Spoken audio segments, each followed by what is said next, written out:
I accidentally summoned Zozo the demon when I was a child, and I have some experiences I'd like to tell you. You guys also seem to be really interested in it. The last video that I posted, you guys are like, please share more, please share more. So here is more for you. So this happened around 2014, which was like years after we had initially like summoned Zozo and spoken with him on the Ouija board. So one summer my mom came home with this like little tiny kitten that one of her coworkers had found in a field. It was like this frail little kitten. It was infested with fleas, and she soon became my like pride and joy. I ended up naming her Winnie, and she was about the size of my flip-flop, which was a size 5's women's. Very small. So whatever, we got her vet stuff all situated, and she was pretty healthy, and she would have been like okay, you know? And then all of a sudden Winnie got sick, and it was something that like rapidly unalived her. I remember getting home from school one day, my mom told me that Winnie had a seizure in the bathroom and she found her dead on the floor. I don't know if my mom actually knew what happened to her because she had found her dead on the floor. I don't think she actually saw her die on the floor. So maybe she just made that up so that it would ease my mind at the time, so that I had some kind of closure. But the vet said that it was like an unidentifiable illness that killed her. Like she was cleared of everything else weeks prior to that. So anyways, I'm devastated and whatever. Like there was one night, it was a couple nights later after this kitten had died, that I woke up from my bed and I happened to like look under my desk in my bedroom, and I saw the shadow of a kitten, and it was like kind of like, you know, getting in the crouched position ready to pounce on me. So being the little girl that I was, I leaned over and I'm like reaching out and I'm like, Winnie, come here, come here, come here.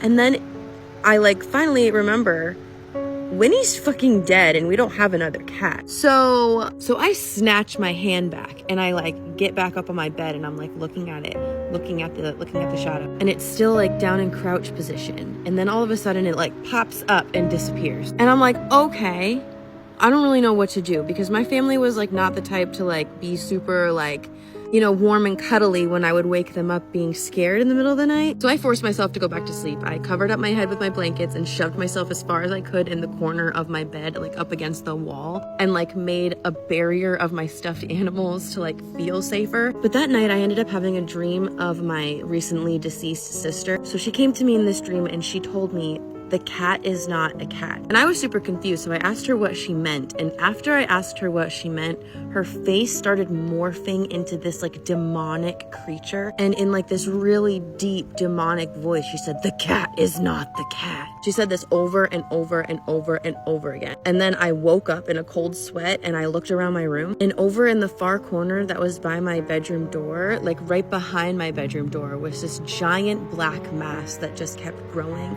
and growing and growing and growing until like my vision became like this one little spectacle, like this one little circle of light still where I could just see like the top of my ceiling, but the rest all around it was black. I felt like the darkness was literally swallowing me up. And this was not sleep paralysis. I was able to get up and move around because I shot up out of bed and screamed as loud as I could for my mom. Her and my dad both came barreling into my bedroom and everything became normal again. And I explained everything to them in tears. I was devastated. I was horrified. I was so fucking scared. And they just chalked it up to a nightmare. They're like, oh, honey, you just had a nightmare. Everything's fine. Like, see, look around. Nobody's here. Nothing, blah, blah, blah. I didn't sleep the rest of the night. And the next day at school was miserable because I was so tired and horrified. But I'm pretty sure Zozo unalived my kitten, like gave her some kind of disease or whatever, and then took over.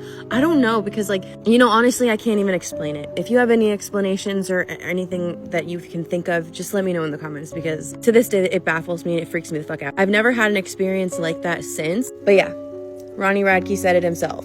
Don't mess with Ouija boards. A haunted voodoo strip club? Come sit down. This woman is a nighttime ballerina, and she said she found out that you can make more money in Miami. So she decided she was going to go to Miami. She gets to Miami. She finds the club that she wants to work at. And her first night at the club, she said she made so much money. She was satisfied. And by the end of her first night, she's walking out, but she sees this really nice looking man in this nice car. She's walking to the car with another girl so the girl can drop her off at her hotel. But the man, he gets out and he asks her, he said, hey, do you want to make some more money?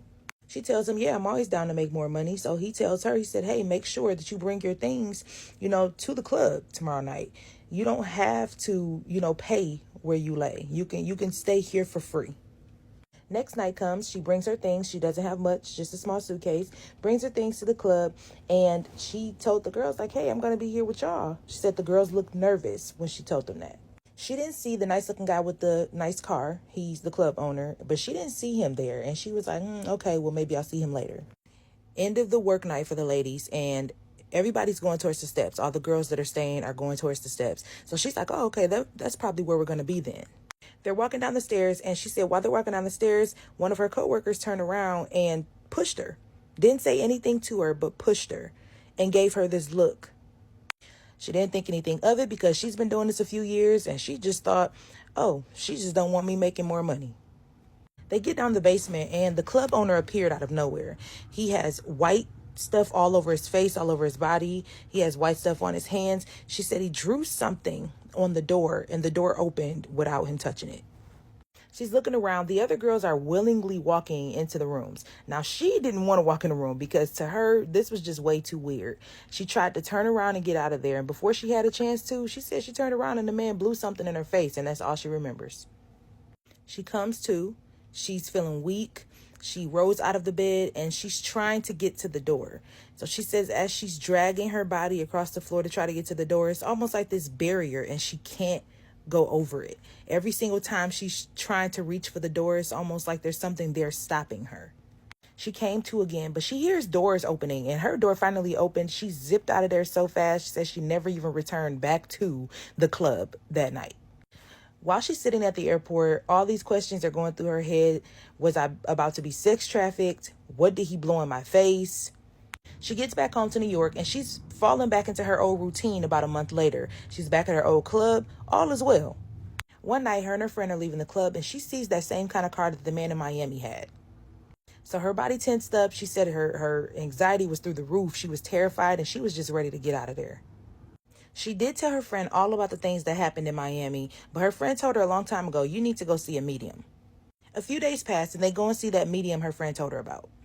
The medium told her that man was doing voodoo and that's why they couldn't get out of those rooms. She's taken aback because she didn't tell the medium anything about any rooms and didn't tell her anything about her not being able to get out of those rooms. For 4 nights in a row, she kept sleepwalking and she didn't know what was going on because this has never happened before. So of course, the first thing she wanted to do was go see a doctor. She had a nightmare about the Miami club owner. And in that nightmare, he was covered in that white powder again. He's speaking different languages. And he tells her, I'll see you soon. Come back home. Her friend found some woman and the woman performed a ritual on her. Now, she said that she doesn't believe in voodoo and she doesn't believe in any of that stuff. But she just wanted something to work because she kept getting the strong urge to go back to that club in Miami. After the woman performed that ritual, she said that the urge to go back to that nightclub in Miami went away for a few days. But she said now it's 2 years later and she still has nightmares about that man and she still gets the urge to go there to the nightclub. A follower from Canada sent me this story. Now, this story happened over 40 years ago, but it still lives with her to this day. Now, her and her sister still talk about the story over 40 years later.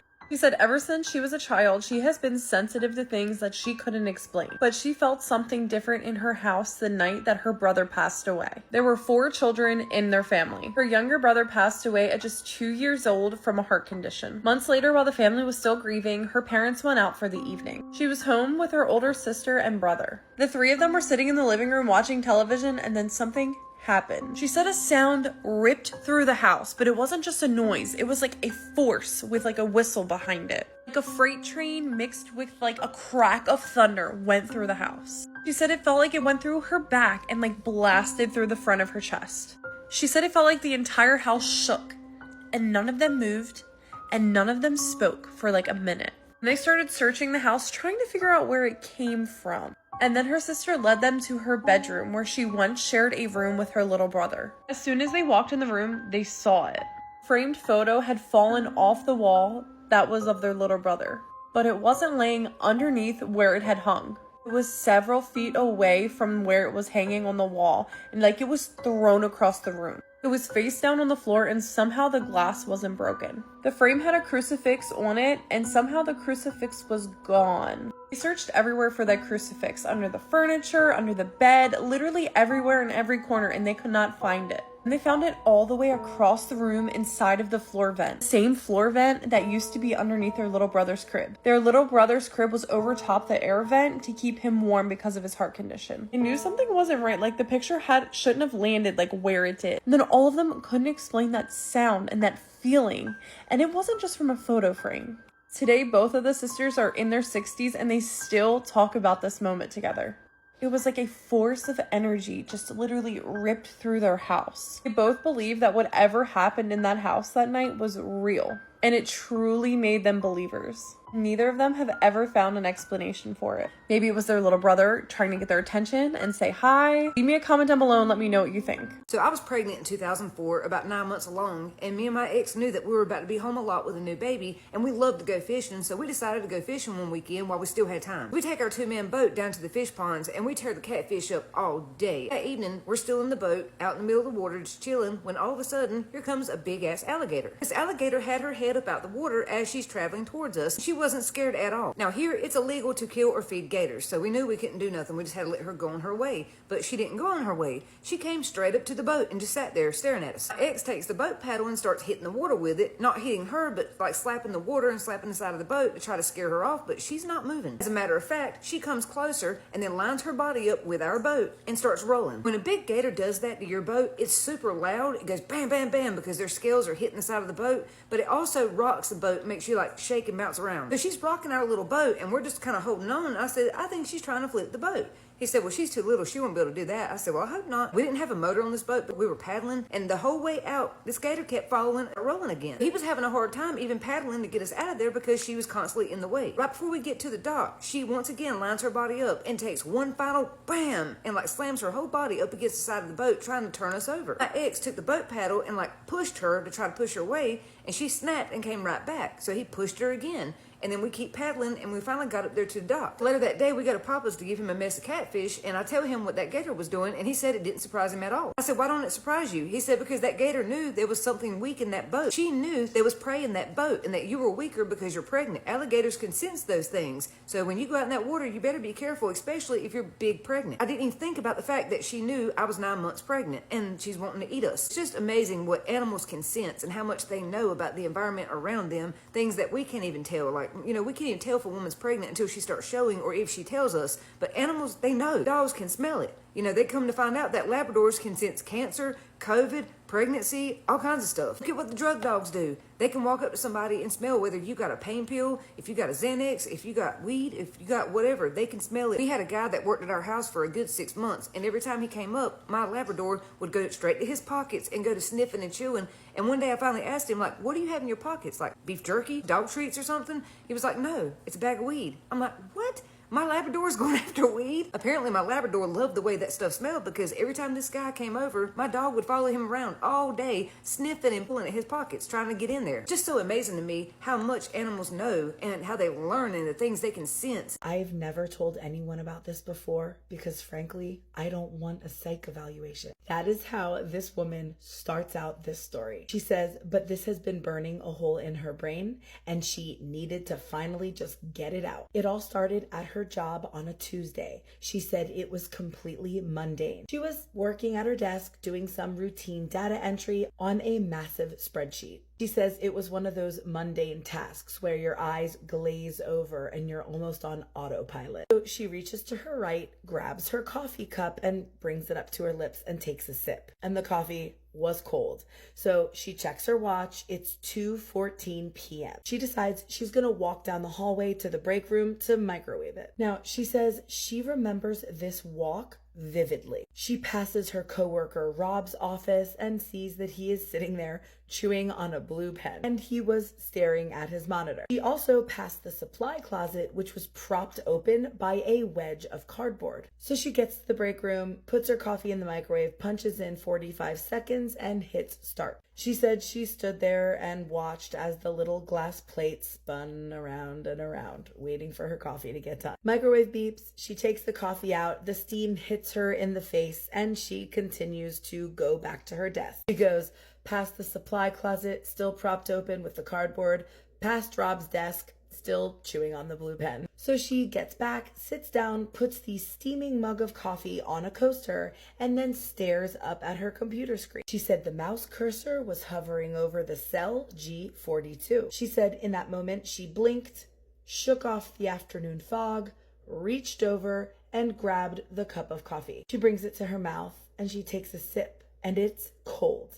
And she says, not just room temperature cold, ice cold, like it had been in the refrigerator. So confused, her natural reaction is to look at the time again, and it says 2:14 p.m. Remember, that was the exact time it was that she checked before she got up to go warm the coffee up in the first place. She said all of a sudden she felt this spike of adrenaline, and she starts looking around the office, kind of frantic. So everything looks the same. And she looks up at the screen again, and her cursor is still on cell G42. So then nervously she calls to Rob, who is right next door, and she's like, "Hey, Rob." He spins around in his chair and he goes, "Yeah?"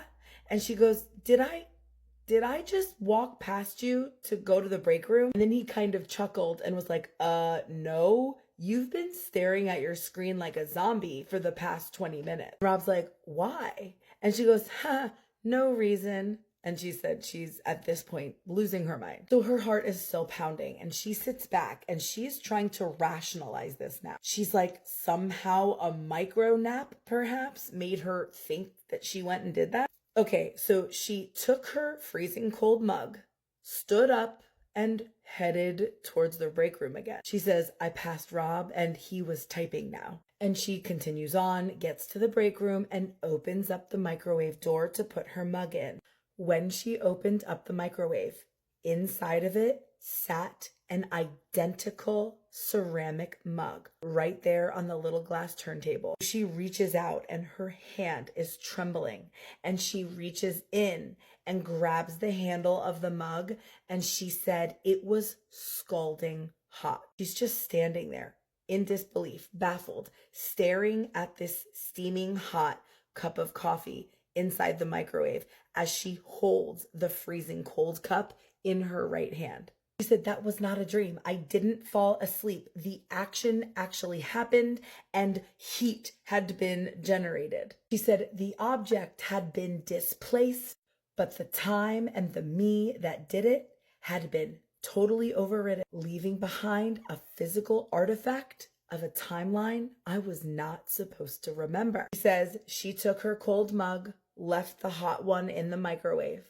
turned around. She did not go back to her desk. She went out to her SUV and she went home. She said the next day the other mug was gone, and she never even asked anybody if they had found it in there. By the way, this is a picture of the mug and microwave in question. She says that to this day, anytime she even experiences the mildest sense of deja vu or sees even just 1 minute on a digital clock being off or missing, she gets that same sinking feeling in her gut. And she goes, "Because I know with absolute certainty that the universe does not always save our progress correctly." Drop your thoughts in the comments. I love a good glitch story. And if you have a glitch story of your own, please share it with me. And if you're new here, you gotta follow for more creepy story time. Have you ever saw something out in the woods that you can't explain? Something that you've been wanting to get off your chest, but you feel like nobody's going to believe you about it? This story takes place out in the Pine Barrens in New Jersey with me and my cousin when we went on a spook walk at night. It was me and my cousin, and we were about 18 years old. We're out in the Pine Barrens, and it was one of those nights that was really eerie because of all the fog. Alone, the flashlight that we had was damn near dying, and the only light we could really rely on was the moonlight. I remember us being so spooked, every crack or branch or anything we heard break out in the woods literally made us want to run back to the car. Well, this is one of those scenarios where you don't know if it's a cryptid or what, because we just kept spooking each other and talking about the Jersey Devil. I can tell you that we were going down one of the trails on our way back to the car, and that was when we heard the sound of like rustling around. It was also like a wet sound. Like, I can't explain it. It was almost the sound of like something chewing. After we stopped and started to listen, you literally heard something just like a loud screeching noise. We took our dim flashlight and we started shining it around the layers of the woods, and you couldn't really see much at first, till I noticed that my cousin just stopped doing what she was doing and she was just staring into the woods with this like super scared look on her face. I remember asking her like, hey, what's wrong? Like, what are you looking at? What do you see? She literally just put her hand on my shoulder and then just points directly ahead of her with the flashlight. So I look ahead, and about 3 or 4 layers of trees back is when I saw something till this day that I cannot explain. A few layers of trees back, there was a dead deer on the ground, and this deer was literally just torn up, like torn to shreds. I remember looking at her and being like, what the hell did that? Mind you, she's still staring there like she can't move. This is the part that I have trouble even explaining myself, because what we saw was I can't explain. It looked almost like a goat, like it had huge, like kind of like a ram, had ram horn. And this thing was about as tall as a horse. And as she shined the flashlight more directly on it, you saw this thing just pick its head up. And when it stood up, it literally was standing on 2 feet, and it had the deer guts like just dripping from its mouth. And I want to sit here and tell you a better description, but we got so scared. We literally cried and screamed as we ran back towards my car. We jumped inside that car and we drove so, like, I'm surprised we didn't get a speeding ticket on the way home. This thing literally was on 2 feet, and it had, it just, the ram horns, and it just had like super sharp teeth. To this day, I have... The person that sent me this story called it the grays in my room. By the way, if you have a story that you'd like to share with our community about glitches in the Matrix, dreams, aliens, cryptids, or the paranormal, you can send it to this email address. And remember, we believe you. The gray ones. These experiences have different parts that tie together, I feel, so sorry if I jump around a bit. So several years ago, I was meditating as a form of relaxation, but didn't expect anything from it because I've always been awful about being able to slow my mind to do it. But this day, something unusual happened. My right ear is ringing. I'm not sure how I got from point A to point B, but one minute I'm sitting in my living room trying to meditate, and the next, I was outside a house at night, surrounded by people, when the sky erupted in vibrant colors. The people around me panicked and ran inside, trying to escape what they believed was an alien abduction from the sky. Shortly after this happened, I was what I can only describe as taken. Suddenly, I wasn't outside anymore. I was in a room that reminded me of a science classroom. The countertops were this strange shade of black. It was cold, and everything had a sterile feel to it. I was seeing myself from a third-person perspective while also experiencing everything through my own eyes at the same time. I was dressed in a tucked-in shirt, belt, pants, and hair slicked back into a bun. I was also holding file folders for some reason. I don't know why, but I felt like I was there for a reason, an assignment or something. Above me, there were strange, abstract shapes that floated near the ceiling, completely detached, hovering in place. When I wanted to go to a different room, I could walk or fly if I wanted. There were other people there, but I can't remember much about them other than that they were dressed similarly. The next thing I know, I was sitting in a chair with my eyes closed, and there were 3 beings sitting around me. I could feel them there and somehow knew exactly how many. They were doing what felt like downloading information into my mind with a tube of sorts, but metaphorically. I could hear them talking to each other, except they were speaking telepathically. I distinctly remember hearing one of them say, "Be careful, don't give her too much information at once." Oh my God. I could feel myself being put back to sleep, and when I came to, I sat there for a moment replaying what had just happened. I was a little shook. Yeah. After a while, I just chalked it up to being a strange meditation. Fast forward a bit, one night I woke up and felt like someone was in the room with my husband and I while we were sleeping. I had this urge to look toward the hallway when I saw a being standing in the doorway staring at me like it had been watching me sleep. Nope. It was pretty tall, skinny, had blue-gray skin, big, glossy, dark-colored eyes, and very small or non-existent ears. I was scared at first, but I thought I had to be dreaming, so I closed my eyes and I fell back asleep. How? I feel like something like that happens to me and I'm scared awake. I can't go back to sleep. I can close my eyes, but going back to sleep, a few weeks later, it happened again, except this time the being was standing at the foot of the bed watching me sleep again. I didn't feel threatened, only curious. Okay, that's good. Thinking I was just tired and imagining things, I went back to sleep. Wow, you're really good at that. A couple of nights later, the same thing happened, but this time, the being was on my side of the bed, standing next to my leg. I tried asking what their purpose was in being there and what they specifically wanted from me, but received no reply that I could interpret. What does that mean that you can interpret? I've had other nights since then where I could feel the energy of something above and near the house. I've also had an instance around that time where I've been on the phone with someone, and during that call while driving, I had 20 minutes disappear and was in another city with no recollection of how I got there. When that happened, I got the same feeling that I had that night. I can't totally explain it. You kind of have to experience it yourself to know what I mean. I've also known that I have gifts, but since then my gifts seem to be more heightened. I also woke my husband up one night in our room before all of this happened. He said I looked wide awake, tapped him on the shoulder to wake him up, sat up, and started pointing to the corner of the room like something was there that only I could see.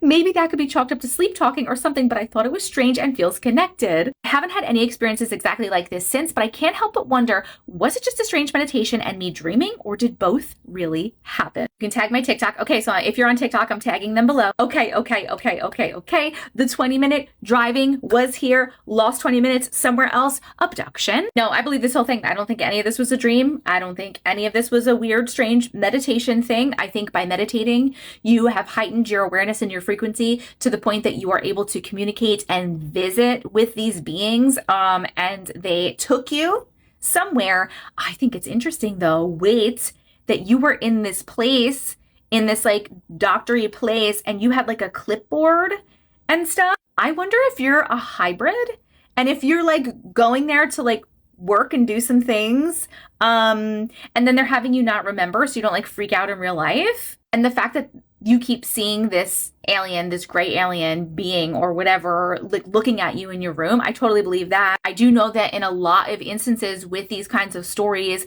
that once aliens visit you or abduct you or whatever, a lot of times they'll come back and do check-ins. So that's why people will get taken multiple times or have multiple experiences, because they're coming and doing check-ins. I don't know if that means that they've done something to you when they abducted you and they're checking in on that, or if I don't know what they're checking in on, but this is like a thing that's well known. So I believe that all of this has happened. I don't know how long it's been since these things have happened. And are you still meditating, or have you stopped that out of like fear from these things happening again? Although you did say that you didn't feel scared, which is good. On the other hand, people say the grays aren't the best. And I don't know if it's the whole species of the grays that is not the best, or if it's just like certain grays that are not the best. So I don't know if they make you feel safe, so that they can do whatever. You know what I mean? I don't know if that's like a tactic, or if you actually feel safe because it's okay. Either way, I think these things all happened. That is my take on it. Let me know what you guys think in the comments, and thank you so much for sharing your story. Somebody submitted a spooky story saying that they found a voodoo doll of their father in their mother's stuff. I am back with another spooky story. We're gonna call the person who submitted the story Sasha. So Sasha says that her mom passed away 3 years ago. My condolences, by the way. And for a long time, Sasha couldn't bring herself to go through her mother's things. But last summer, she finally decided to clean out the storage room behind her old house. She said most of it was normal stuff like photo albums, old clothes, Christmas decorations, things like that. But then she found this box, and it was hidden under this pile of blankets. She said she managed to pry the box open, and inside were dozens of candles, a bunch of dried herbs, and a small cloth doll. Sasha said the moment she picked it up, her stomach dropped. And examining this doll, the doll looked exactly like her father. It even had a tiny mustache stitched onto its face. The doll had the exact same scar that the father had on top of the left eye, even the same gold-colored thread wrapped around one finger. That was from when her dad had lost part of his finger in a work accident. Sasha says she almost threw it across the room because her mother always denied being involved in anything spiritual. Yet, here was what looked like a voodoo doll of her father. Pins had been pushed into the doll's arms and legs, and around its neck was a tiny piece of paper with her father's full name written on it. Sasha felt sick. She started to wonder if her mother secretly hated her dad. Maybe she'd been doing things to him all those years. Sasha kept looking and found a notebook placed inside of the box. That's when her entire perspective changed forever. The notebook was a journal. The first entry was dated 28 years earlier, the year Sasha was born. First, she read it like a normal diary, and then it became terrifying. Her mother wrote that her father wasn't the man that everyone thought he was. Outside the house, he was charming, funny, generous, the kind of man everyone loved. Inside the home, he was different. She described years of manipulation, threats, cruel punishment, and control over every single dollar that she earned. He even wrote that he would disappear for days and come back smelling like other women's perfumes. Whenever she confronted him, he would smile and convince everyone that she was imagining things. According to the journal, when she opened up to other people about her man, nobody ever believed her, not even her own family. And Sasha reached an entry that truly made her skin crawl. Her mother claimed that one night she woke up and found her father standing over her bed. When she asked him what he was doing, he told her, "I'm just making sure you remember who owns this house." According to the journal, that night she was officially afraid of him. A few pages later, she described meeting an elderly woman who practiced traditional spiritual work. Not dark magic, but protection work. Her mother started working with that woman, but her mother never wrote anything about trying to hurt her father. Instead, every page after that described creating the doll to bind his cruelty, to stop him from harming her, to protect herself until she could leave. The black threads around his chest weren't curses, they were restraints. The pins on the doll weren't meant to cause pain. Each one represented a promise. You will not hit me, you will not threaten me, you will not control me, you will not hurt our child. Around the time that Sasha was 13, her father winded up leaving. He just packed his bags out of nowhere one day and left. That growing up, she'd always believed that her father abandoned them or that he just didn't want a family. Never knew about any of the abuse that her mother faced. She's 28 now and she hasn't heard from her father since. And basically she says she doesn't know how to feel about any of it. But that was her story. Thank you so much for submitting your spooky story. If you have a spooky story that you want me to tell, feel free to submit it to me right here on TikTok or DM me on Instagram. Make sure you hit that follow button for more spooky stories. This story is about a girl named Flora. When she was 16, she headed back to Macau for this summer to visit family. And her mom told her that her uncle and her cousin from Indonesia would also be visiting for a week. Door opened, her uncle walks in, and she describes him as a lovely, warm man, very small. Then behind him was his son, a small, scrawny boy. He had a bowl cut. He was hunched over, and Flora described him as looking like a wilted person. Oh. Not good. She said that he walked as if he had like cement in his shoes, like he kind of dragged one of his legs. She found this very strange because he was 7 or 8 years old. The boy began following her around. He still wouldn't talk to her, but he followed her in a way that she felt was strange. He would kind of be hiding while he's following her. Oh. Okay, this made her feel really weird, like she almost felt like she was being stalked by him. He would just sit and watch TV in the living room while Flora read a magazine in the dining room. Weird. One day she was sitting in front of a large mirror at the dining table. She slowly looked up, but just using her eyes, she didn't move her head, and she saw that her cousin was spying on her from the living room, from behind the sofa. She felt very uncomfortable. She stopped reading, turned around, and asked him what he wanted. That's creepy. The boy came over and asked what she was reading and asked if he could see her bra. Yikes. Ugh. Flora was confused and asked what he was talking about. She told him to just go watch TV. I already have a thought. What's your thought? He's possessed by a creepy man. Oh, really? You think? Yeah. You're going to have no idea where the story is going. She says, go watch TV, but he's insisting he really wants to see her bra. And she obviously refuses, tells him no, and tells him to go away. And she ends up moving upstairs because she's like, this kid's weird. No kidding. She told her mom and her dad about the situation and asked why he was speaking like that. Her parents replied that he was just being a kid and being silly.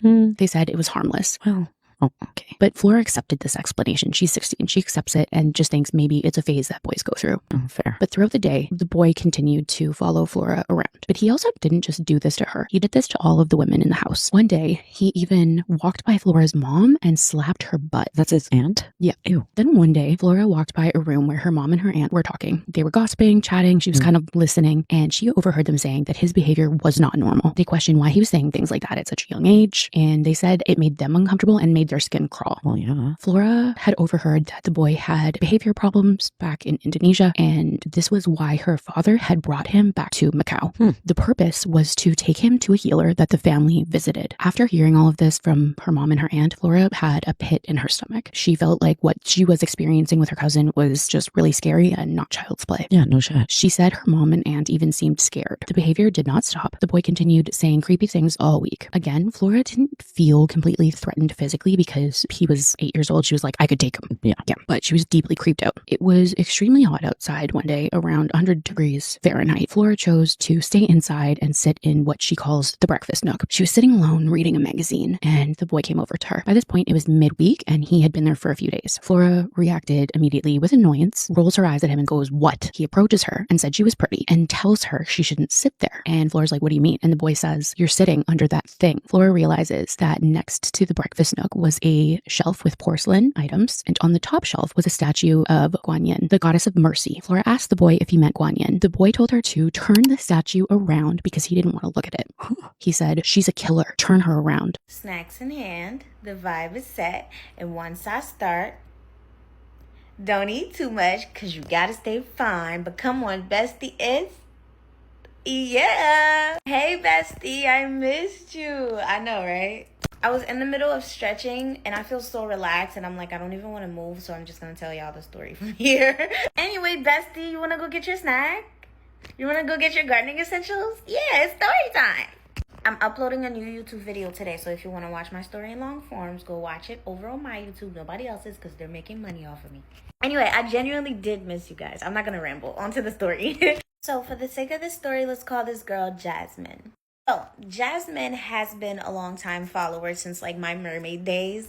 So she kind of like, she's an OG. Also, Jasmine is from London, so shout out to London. Anyway, so last year around like December, Jasmine moved into a new apartment and she said it's just outside of Yorkshire. I don't know, London people will know what that means. Anyway, she moved into her new flat and everything and she was very excited about it. Didn't get any bad vibes or anything like that. Anyway, so boom, it's time for her to move in, right? She moves in, and the first night that she moves in and she's officially like sleeping in the apartment, if you guessed it, she woke up at 3 a.m. At first, she didn't think anything, of it, because it's not like she woke up and couldn't go back to sleep. She would just like wake up, feel energized for about like 2 minutes, and then go back to sleep. Cool. That happens the first night. But then it happens the second night. But then it happens the third night. And by the third night, she realizes she's not just waking up at 3 a.m. It's 3:17 a.m. specifically. At this point, she becomes alerted because, she follows my stuff. So she knows her stuff. Like, oh no, that's an issue. And she actually made a joke to herself like, I hope I don't end up one of Lizzie's stories. I'm so sorry, girly. Anyway, this happens for about like 2 weeks straight, right? At this point, she's taking melatonin, like she's drinking teas to see like what is going to help her sleep through the night. And not that she's having a sleeping through the night problem because she's sleeping perfectly fine, but she just wakes up at that specific time, be up for like 2 to 3 minutes and then go back to sleep. No matter how sleepy she is, her eyes will open. What happened and she'll go back to sleep, and it's like alerting her, but at this point like it's really just that. So she's like, okay, maybe my body's getting used to this new so about like 2 weeks and a half of this happening, she wakes up like 3:17. She gets up. Oh, I forgot to tell you guys that she has a dog too, so it's just her and her dog. Anyway, she wakes up to her dog growling. When she wakes up and she looks at the dog is growling towards like the side of the closet. And when she moves to look at the side of the closet, her grandfather is sitting there. Her grandfather passed away when she was 14. As she's sitting there looking at her grandfather, something just feels wrong. She said the first thing that popped into her head was this video I made like years ago. I said humans are so gullible that I imagine like all the demons in hell having like a Uno game, explaining how gullible we are and how easily they tricked us, and how like all they had to do was like bring up a past loved one and we fall for it like so easily. It should still be on my page, but it's like a long time ago. Anyway, she said that's what popped into her head, and so she's like, oh, I'm supposed to believe that's my grandfather, which kind of terrified her more, that she knows this is not her grandfather, but something that wants her to think that it is. And as she's having those train of thoughts, her grandfather starts to smile at her. But you can tell it's a smile that it's supposed to make her feel warm, but she knows what her grandfather's smile is like. So she knows my grandfather would never smile like that. And then, funny enough, her eyes open. So now she's confused because she's like, how? Like, I knew that was real. Like, that, there's no way that was a dream. I had already woke up. The dog woke me up. As she's thinking that, she looks at the dog is still in the same position, growling at the same space. Except when she looked this time, nobody was there. And she said, oh, fuck no. Hell no. And she said she ain't never bought something so quick in her life. And I hate to be saying it like this because then it sounds like ads. But she said the first thing she did was go and purchase my ebook because she couldn't think of anything else to do besides praying. but she was never a religious person. Although like she followed me and stuff like that, she was never religious. She didn't really pray on the regular. Like she doesn't even really know if she believes in God. So as much as she wanted to pray, she never really knew how to, you know what I mean? Like, and it's not that she don't believe in God. Like she knows that there is a God, but she never like, you know, grew up religious to really know him, you know? The first thing she wanted to do was pray, but she didn't know how to. And so she already followed me and trusted me. So she's like, I'm buying this ebook today. And so she goes and she purchases it because she knows I have prayers in there and I have the fasting. And I'd already been, you know, telling y'all the reviews and stuff. So as soon as she purchases the ebook, she has access to it. So same night, like same 5 minutes it probably took her for her to go buy that ebook, she pulled up a couple of the prayers up in the book and she started to recite them out loud. She started to notice that the more she was praying, because, you know, the prayers in there aren't really like long. She just kept repeating the same prayers. She was like reading them from her phone. The more she was like repeating the prayers, the less her dog was growling. However, when the dog was growling, it seems like his head was following something. And as she kept repeating them, his eyes was on something, and then it turned to the window. And then she had an idea to open the window. And so she opens the window. And so the dog's head stayed at the window up until the dog stopped like growling. She kind of used her dog as a way to know when to stop praying, because once she felt like her dog was calm enough, then she kind of like stopped. The energy in the room kind of started feeling differently too. You know what I mean? Now, she didn't want to go back to sleep. Like, she was so afraid to go back to sleep. However, she was tired. So you know how you probably too scared to go back to sleep, but your body's like, girl, you got to sleep. Anyway, so she ends up falling asleep. And as she falls asleep, she has a dream, of course. She has a dream that it is the middle of the night again. And she wakes up from her dog growling again. Except this time, when she woke up and looked at the dog and the dog was growling, the dog actually moved to go to the side of the closet that, you know, and the dog started sniffing like the bottom part of the side closet. As the dog is sniffing around that part, she looks up and there's her grandfather again, except the grandfather is now looking at the dog very angry. And then the grandfather raises his hand as if he was about to slap the dog or something. And then she tried to reach and jump at him so he wouldn't stop, and she woke up. He wouldn't stop. Y'all know what I mean. I just be talking fast. She woke up. She looks over. Her dog is asleep. And now she's looking over at that side closet where, you know, her dog was just sniffing at in the dream. And she's like, do I be white right now and go investigate, or do I mind my business? Ultimately, she decided to go and, you know, look. She gets to that side of the closet. She starts looking around. Then she realizes there is a small removable hole in the wall. And so she's like, oh shit. So she puts on some gloves. She figures out how to take that circle hole out of the wall. When she takes it out, indeed, there is like, I ain't gonna tell y'all what it is too much, but just know there's hairs involved, strings involved, a whole lot of obvious voodoo looking stuff involved. She freezes. Her heart is in her ass. She ain't never have to deal with shit like that before. She only seen it on TikTok on my page. So immediately she pulls out her phone to go look through the ebook to see if I have anything in there on how to get rid of stuff that you found. Unfortunately, I don't.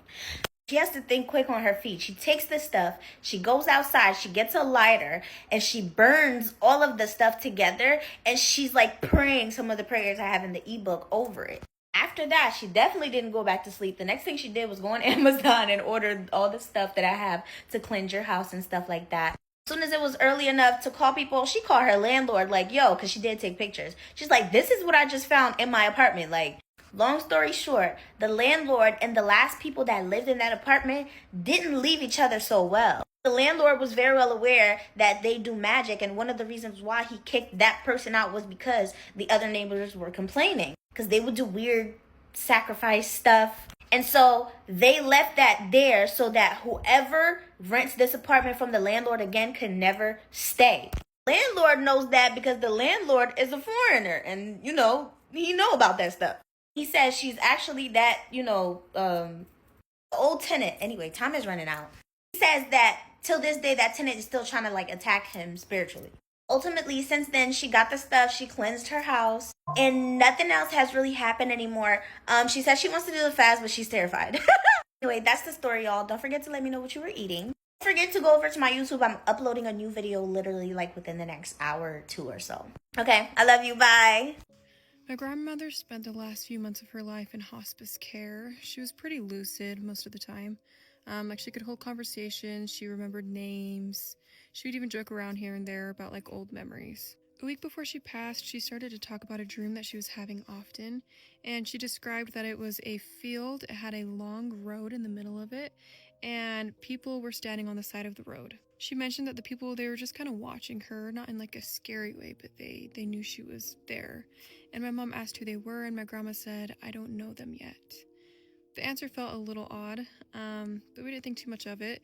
Given a couple days later, she said that she had the dream again. This time she mentioned that the people looked more familiar, not that she knew their names yet, but that she's seen them before, and she started to go more into detail in describing them. She said there was a man with a scar above his eye, there was this little boy with a toy truck, a woman in a blue coat.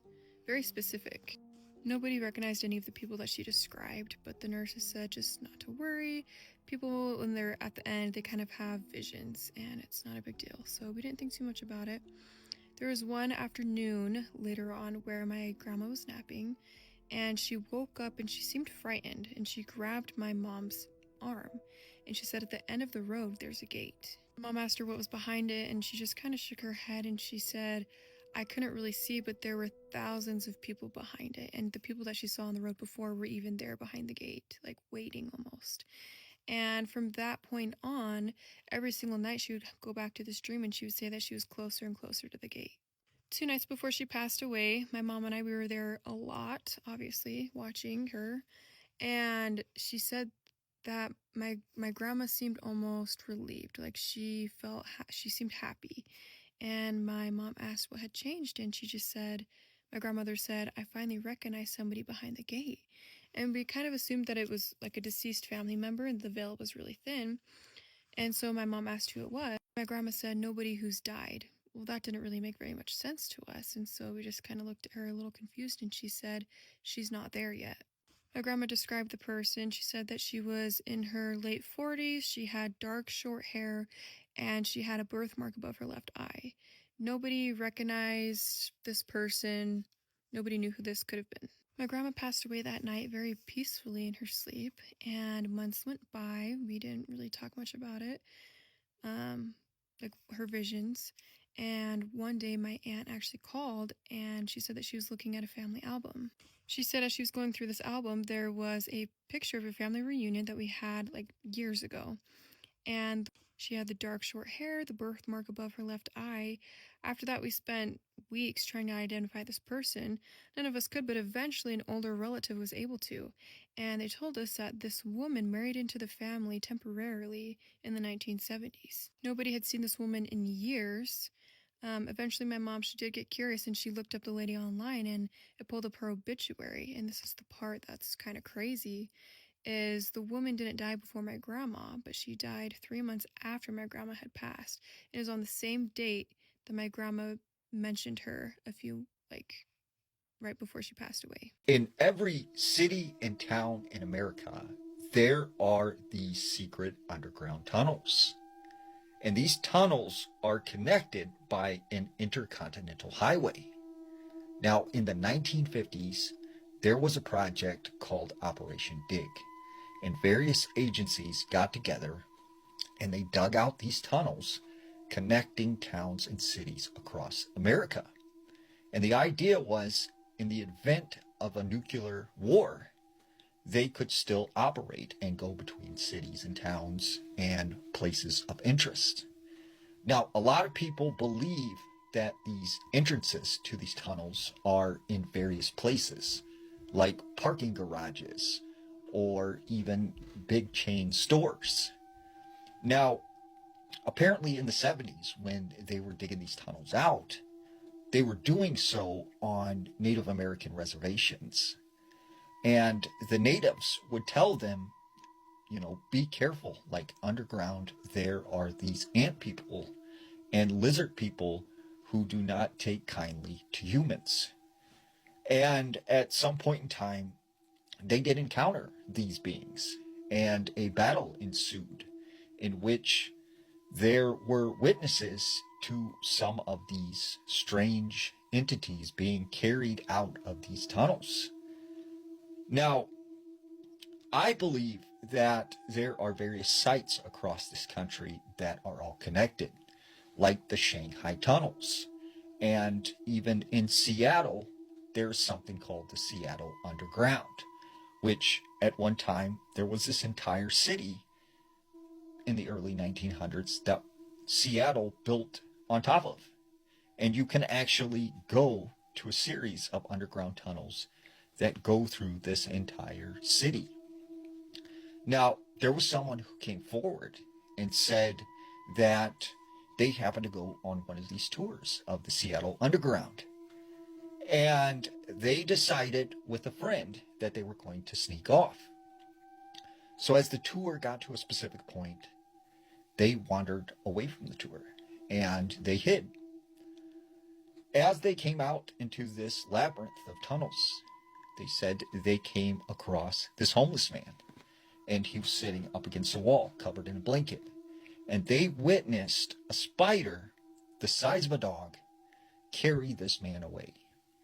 Now, one of the creepiest stories that I've heard about these tunnels takes place in the Navajo country in Arizona. Now, there was this man who said he was driving one night in his truck, and he started to have some car trouble. His truck breaks down, and he ends up on the side of this dirt road. So he knows that about a couple miles down the road, there is a person who lives there that he can go and get some help. So as he gets out of his truck and he starts walking down this dirt road, he begins to hear like a person, and they are calling for help. So he like yells back, like, what's wrong? Like, do you need help? And over again, he keeps hearing like, help me, please help me. He follows the sound of this voice, and it leads him to sort of this tunnel. And he said the tunnel had some sort of metal covering gate over it. And from within the tunnel, he could hear a man's voice saying, help me, please, get me out of here. You got to help me. But as he got closer, the voice began to sound more like almost like a voice box. And he said that's when he peeked into this tunnel past the gate, and he sees what looks like some sort of inhuman creature with 3 fingers, 2 eyes, pale white skin, and it's walking on all 4s. And this thing ran up to the gate, and it tried to pull him in. And so he takes off running, and he makes it to this house, and he tells him, I've seen something in one of these tunnels. And he said the person that lived there told him, like, yeah, there are tunnels all over this desert. People see stuff every day. They just don't talk. The obvious thing about Bigfoot is that he might be more human than we think. He might be closer to human than he is ape. Now, when you think about the name Bigfoot, that's a recent name that was given to him in 1959 by a group of loggers who found these very big footprints. But before that, in the 1700s, the 1800s, they referred to this thing as a wild man, or the wild man of the woods. They didn't think of it as this ape-like creature. It was some sort of human-like animal that lived in the woods. Now, there was this very famous book that was written in 1930 by a woman in the Yurok Native American tribe. Her name was Lucy Thompson. And she describes Bigfoot in a very interesting way because she describes him as being more human-like. Now, in her story, she said that her tribe, they viewed Bigfoot as being one of them. And that people from her tribe, at one point in time, they left and went out into the wilderness. And they isolated themselves. and they chose to live alone. And over time, they became more animal-like. And they even began to lose the ability to speak their language. And they would soon communicate with sounds, such as whistles. And there were good ones, and there were evil ones.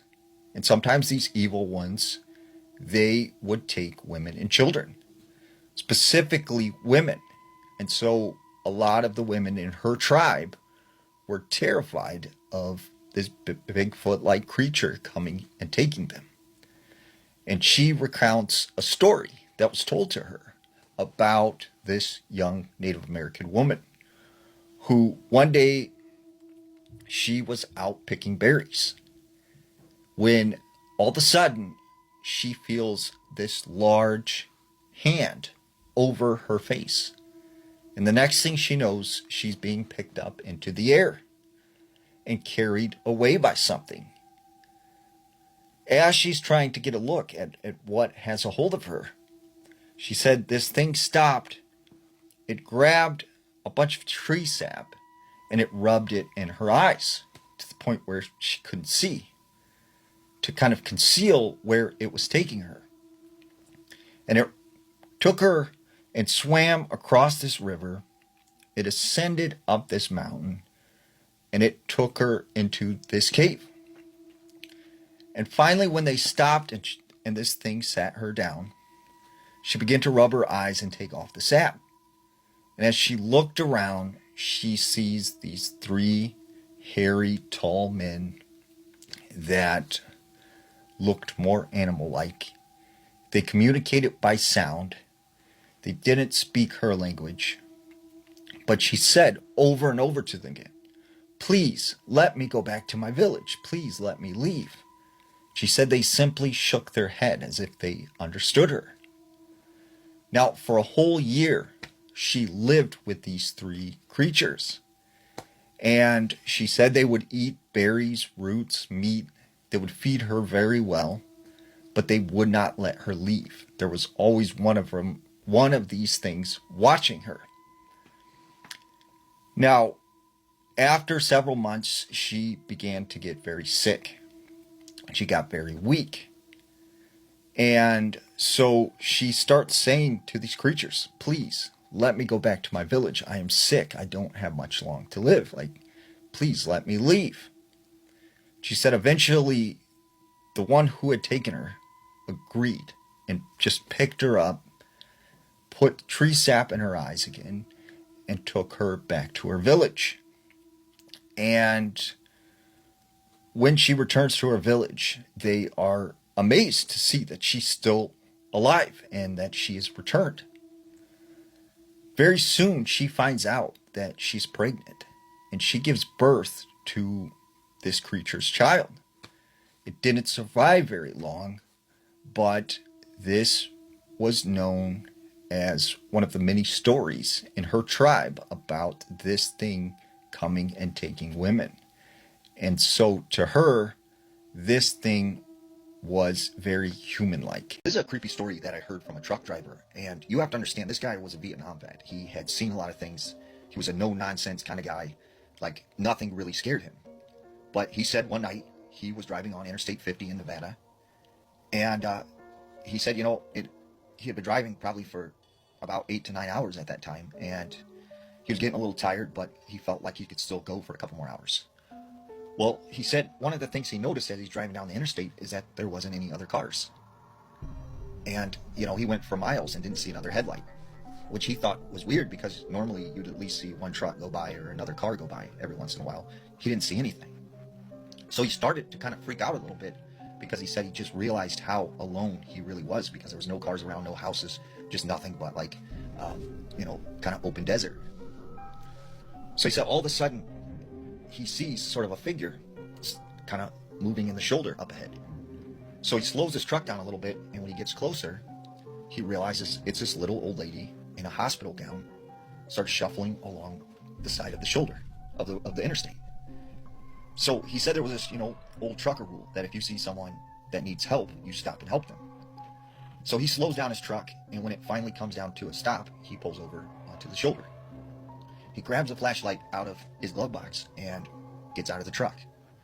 He starts walking down the interstate, and he's yelling, ma'am, are you okay? Hey, ma'am. And he said all of a sudden he started hearing like the sound of feet shuffling, like a ch-ch-ch-ch-ch.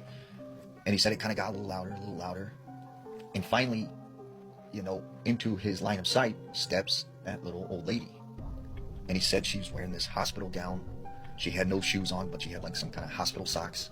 She had gray curly hair and this sort of pale white face that looked very sickly. So he thought maybe like she had escaped from like a nursing home or a hospital or something, and that she was very ill and needed to get help. So he looks on his phone real quick to see where the nearest town is, but the closest town is like 50 miles away. So he's like, how did she get out this far into the desert?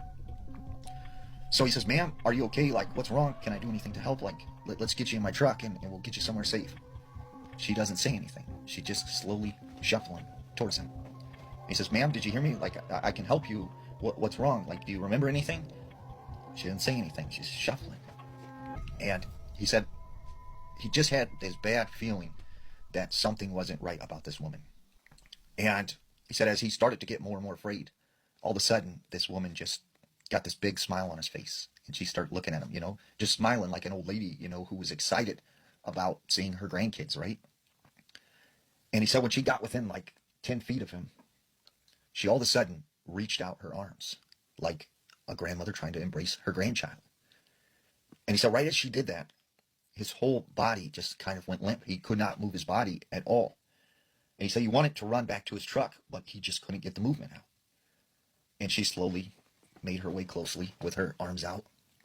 And he said all of a sudden his knees gave out and he falls to the ground and he still can't move. So when she gets right next to him, she smiles, bends down, grabs his ankles, and starts pulling him along the shoulder of this interstate. And he said he was just amazed that this woman had this much strength that she could drag a 275-pound man down the side of the shoulder. And he wanted to move so badly and start kicking and fighting, but he just couldn't move. So he said in his head, he just like started saying a bunch of different prayers. And finally, it was like he just got his movement back and he just started kicking as hard as he could to try and get his foot free from her grasp. He managed to get free, and he said like all of a sudden she just vanished. And so he was trying to like get his composure and kind of rationalize what just happened. So he finally manages to stand up, and as he slowly starts walking back to his trailer, he just sees something running through the dark desert. And so he starts running to his truck. He jumps in the driver's seat, and he said when he went to go grab his keys, he looks over, and there's that woman sitting in his passenger seat, just smiling at him. And he said all of a sudden his truck started up by itself, and it went into drive, and it started driving along the interstate. And he's not controlling it at all. The steering wheel, the gas pedals, nothing. This truck is driving by itself. And he said it was accelerating faster and faster. And he thought for sure, like, she's going to crash the truck, and this is it. And he said the next thing he knows, he like blinks, and he's back to driving on the interstate. Lady's not in the truck. She's not in the back. So he said at the nearest truck stop he could find, he stopped, got out of the truck, and searched the truck, searched the trailer just to make sure she wasn't in there. And he said when he started walking into the truck stop, this other trucker looked at him and seen sort of how he was very distraught. And he said, "You all right?" And he goes, "Nah, I just seen this old woman in the shoulder." And he like tells him the story. And he goes, "Oh," he said, "you're one of the many truckers that have seen her. We call her the shoulder walker. And a lot of truckers see her late at night walking on that road."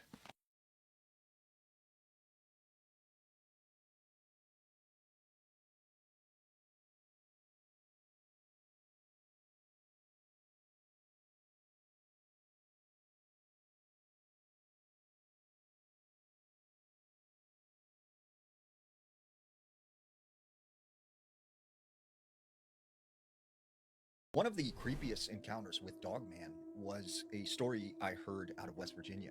Now, there was this man named Fred. Fred owned a farm and several acres of land. And he said he started to notice that he was losing livestock to something. And he said at the time he thought maybe a bear, maybe a mountain lion, but whatever this was, it kept coming back. We said one night him and his wife wake up and they hear sort of a banging sound at their back door. So he gets up, he goes to the back door, there's nothing there. And he said, for several months, every night, something kept waking them up being at the back door. Well, he said one night he happened to be in his barn and he was, working on his tractor. And he said all of a sudden his dog runs into the barn and just hides and is scared of something. He said he kept trying to get his dog to come out, but he was like terrified. So he's like, okay, whatever, just stay there.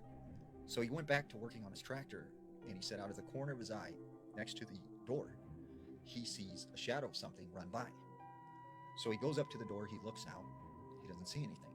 He goes back to work on his tractor, and he said the next thing he knows, as he was bending over, he feels something grabbing his leg.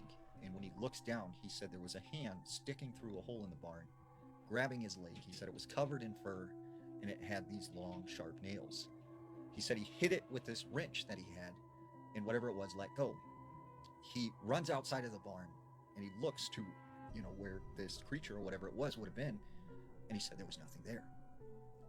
So he searched the whole entire area, and he said he couldn't get his dogs to pursue this, whatever it was. They were terrified.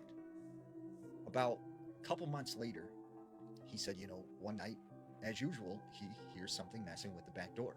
Except this time when he comes out to the back door, he actually notices this tall wolf-like creature staring at him through the window, and he takes this photograph. And he said right after he took the photograph, whatever it was just took off running and ran into the woods behind his house. And he said still to this day he has livestock go missing, but he has no idea what this thing is. A series of spooky stories, except for it's Tell Me the Most Unhinged Things That Your Mother-in-Law Has Ever Said to You, Part 5, I think. Woman I work with told the story of her wedding. She was standing talking to her hub's aunt when the mother-in-law walked up, and the aunt says to her, I thought you were going to wear the peach dress. It looked so good. Mother-in-law looks her in the eye and says, I'm saving that for his next wedding. If you keep saying stupid shit like that, you're not going to be alive to witness another wedding. My now ex-mother-in-law told the nurse to just bring back the baby when they were taking me back for a C-section. She was the best part of my divorce. Jesus Christ. Not my mother-in-law, but both my parents said that my baby's first birthday wasn't worth being at since he wouldn't remember them being there. You being absent in the pictures that he'll see later on is going to be pretty telling, though. One of my ex's mothers told me that her son was unable to feel the emotion love because he had a blockage in his heart chakra. We were both 15. He remains the only person in my whole life to have bought me a diamond ring, LOL. Why was she saying that when y'all were 15? That's weird. My mother-in-law asked why I was so upset when my mom passed. I told her I hope no one reacts when she passes. At my baby shower, I was told this was her baby, not mine. Then all of her friends that showed up gave her gifts for the baby. And I was told that those were strictly for her house and I couldn't take them. Somebody call security, call the police, call a bounty hunter, and get this bitch the fuck away from me. A couple people sent me DMs because they didn't want it to be public. My mother-in-law 3 days after I gave birth, it was my birthday, rubbed my stomach and said it still looks like I'm pregnant. Don't touch me, number one. But after I just shot a human outside of my body that was inside of my body, get your fucking grimy hands off of me. She also rubbed my coochie asking how I'm doing down there. She genuinely cares and is just a foreign lady that has no idea how to make jokes. I was living in the moment, obviously. Yeah, because that's inappropriate. Period. Don't touch me. Especially, what? 2 days postpartum and she looked at my stomach and said it's still so fat and swollen. I had an emergency C-section and was fighting for my life just to exist, by the way. Oh, and during my first sleep at home from the hospital, she walked through the house to find me sleeping, walked into the room, pressed down on the incision. Do you know how fucking painful that is? And woke me up just to say hello and then walked outside to tell my husband that I was just lying there doing nothing when I should have been taking care of my baby. Oh my God. Oh my, I would have beat her ass. I didn't find this out until after we broke up, but my former mother-in-law got inconsolably upset that my ex wanted me to stay in the hospital with him and not her after he had major abdominal surgery. She cried to her husband that I didn't know how to take care of her baby. Mind you, I'm an RN and he was damn near 40 years old. We had to do IVF to get pregnant, and my son is also a rainbow baby, so you can imagine how I felt having him. Plus, he was 4 weeks early. So he was in the NICU for like 2 weeks. My mother-in-law made my whole pregnancy miserable, but when we did go to her house for her to see him, she wouldn't give him back to me while we were eating dinner so I could hold him, and kissed him on his lips while she had a cold sore. And she's a nurse. If that isn't the biggest fucking violation, you shouldn't be doing it, period. But you have a fucking cold sore and now my baby? Oh, no, no, no. Mother-in-law, white, passed by me, my niece, and her husband, Hispanic, sitting down eating together at Easter and said, "You can come sit with us. You don't have to sit with the help." I'm gonna help myself to a foot in your ass, you racist piece of shit. Oh my fucking god. Come back for part 6. I need to tell you guys this ghost story. This story was sent into my email, and if you have any ghost stories, paranormal encounters, or scary stories that you want to share, you can send them to the email in my bio. This story isn't just one experience. It's a collection of encounters that happened over the years, all inside the same house I grew up in. I think about it even now, and I just can't seem to find an explanation for what went on in there, other than it was possibly paranormal. When I was younger, I lived with my father and my grandfather. My mom wasn't in my life, and my grandmother only came by every now and then. When I lived there, my father struggled with schizophrenia and addiction, and because of that, I spent almost all of my childhood trapped inside that house. I wasn't allowed to go out with friends, much less have them over. I had no one to play with, and it went as far as to me not being allowed in our own backyard. So, day after day, I stayed inside those same walls. And when I pieced together the pieces, I knew that house like the back of my hand.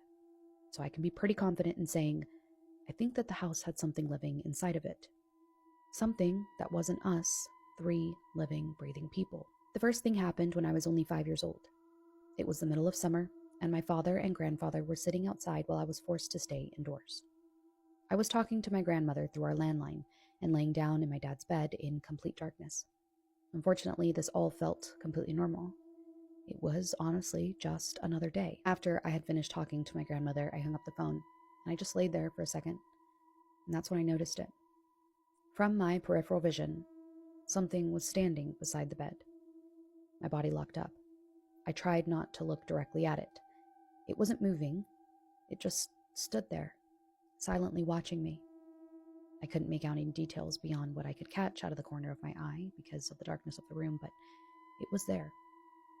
Finally, after what felt like forever, I got my senses back and I screamed, and the second that I did, it vanished. My grandfather came running into the room seconds later asking what had happened. I told him someone had been standing beside the bed, and I'll never forget the expression on his face after I said that. He looked contemplative. Then he looked around the room before back at me and said quietly, "I see them too sometimes." He then went on to explain what he thought this thing or things were. He said they were demonic. At 5 years old, I didn't really understand what he meant, and eventually, because I had been so scared, I convinced myself that I had imagined everything. Years passed without another incident. At 8 years old, I woke up one night after a horrible nightmare and did what I always did whenever I got scared. I went looking for my grandfather. He was the one who comforted me growing up. My father never really cared, so if I was frightened, I'd go to Grandpa's room, because he'd sit with me until I could fall asleep again. I walked down the hallway toward his bedroom. The door was open, and as I looked in, I saw it, standing in the corner. That same figure. Completely still, just almost blending into the darkness. For a second, neither of us moved. Then it noticed me, and the second I noticed that, it rushed towards me. I don't remember hearing footsteps. I just remember this overwhelming feeling of terror as it zoomed straight at me. I turned and ran as fast as I could. The moment I reached the hallway light and looked back, it was gone. I never told anyone about that night. By the time I turned 10, I thought maybe I had outgrown whatever strange imagination I had to have had as a kid. It had been years between seeing these things again, so. Then, one night, I woke up around midnight. My throat was dry, so I reached for the glass of water sitting on my nightstand, and as I reached over, something caught my eye. Someone was standing in my bedroom doorway. I have terrible eyesight, and without my glasses, everything is blurry, so I couldn't tell who it was. I reached around until I found my glasses and quickly put them on. It was my grandfather. Or it looked exactly like my grandfather. He was just standing there perfectly still. Instinct and familiarity made me relax at first, but then he waved. A weird, jerky back and forth motion, and I knew. My grandfather served in the military, and it was basically second nature for him to stiffly greet someone, not whatever this thing was doing. That wasn't my grandfather. Whatever was standing there slowly began motioning for me to come toward it, just curling its fingers over and over. Come here. Come closer.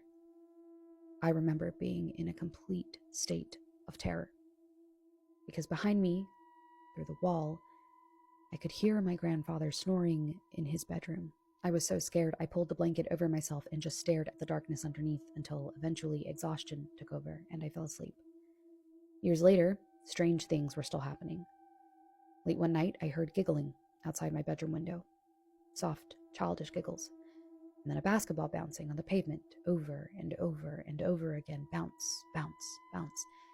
It would have been less strange if I had actually owned a basketball, but I didn't. And at the time, I was basically an only child. DHS had taken my other siblings out of the home, so there was nobody in the home who could have been outside making that noise. I stayed there frozen in bed, listening until it finally stopped. That very next night, things got even more strange. I heard someone trying to open our front door. The handle rattled violently, like someone was desperately trying to get inside. I slowly walked toward the entrance, expecting to see someone outside, and the rattling stopped. I looked through the window and nothing. There was no one there. The final thing I ever experienced happened about a month before I was removed from that house. It was around 9 o'clock at night. I'd just come back inside after checking my telescope because there was a full moon that evening. I was taking my shoes off near the bedroom window when I heard someone outside, whistling, slowly and calmly. It felt almost like they were trying to get my attention. The sound lingered for several seconds before fading away into the darkness. I never looked outside. I didn't want to know what was making it. To this day, I don't know if those experiences were connected, if the isolation I was experiencing had gotten to me, or if there was genuinely something living in that house. But one detail I haven't mentioned was that the house sat directly across from a graveyard. Maybe it's a coincidence, but maybe it explains everything. I hate it when my brother Charlie has to go away. My parents constantly try to explain to me how sick he is, that I'm the lucky one for having a brain where all the chemicals flow properly to their destinations like undammed rivers. And when I complain about how bored I am without a little brother to play with, they try to make me feel bad. They point out that his boredom likely far surpasses mine, considering he's confined to a dark room in an institution. I always beg for them to give him one last chance, and of course they did.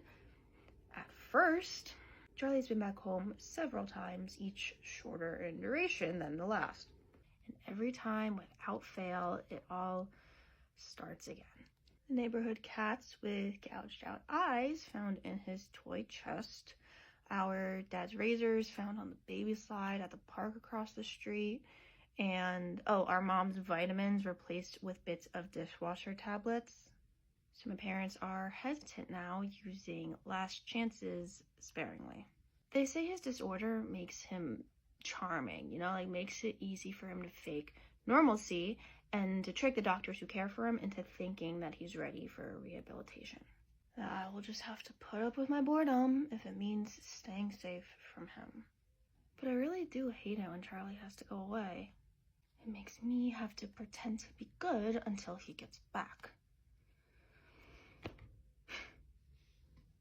Today I'm going to tell you a woohoo story that I'm still trying to process, that is something that has rattled me and changed me as a person. And I'm gonna sound crazy. Last year in June 2025, I was helping with the Pride Festival in my local community. The day was flawless. We had an amazing turnout. It was full of joy and love and laughter. Carla Marks was the host. It was fucking amazing. And it felt like this really safe little bubble. We made this joy-filled little bubble. At the edge of our little bubble was an info booth, and I would check in at the info booth all the time because my best friend was sitting there. And the info booth was literally right on the edge of our event. And while I was sitting there, my best friend and I kept being like, who the fuck is that lady? But we could never fully articulate why we were uncomfortable with this woman, and something would distract us every single time we tried to point out the woman to each other. And she didn't look that out of place. She was wearing bedazzled sunglasses, she had a bedazzled shirt, she had hot pink lipstick. I actually thought that she might have been one of the security volunteers that I hadn't had a chance to meet, because she stood in the same location all day. All day, you guys. It was 5.5 hours of this woman not moving. But something felt off. Something felt weird about this woman, and I just could not articulate it. And neither could my best friend. Fast forward to the end of the day, we're breaking down everything. The stage is getting broken down. People are packing up. And I'm talking to one of the vendors, and my kids come running over, and they go, "Mom, help, there's a homophobe." So I run as quick as I can, which is like a brisk saunter.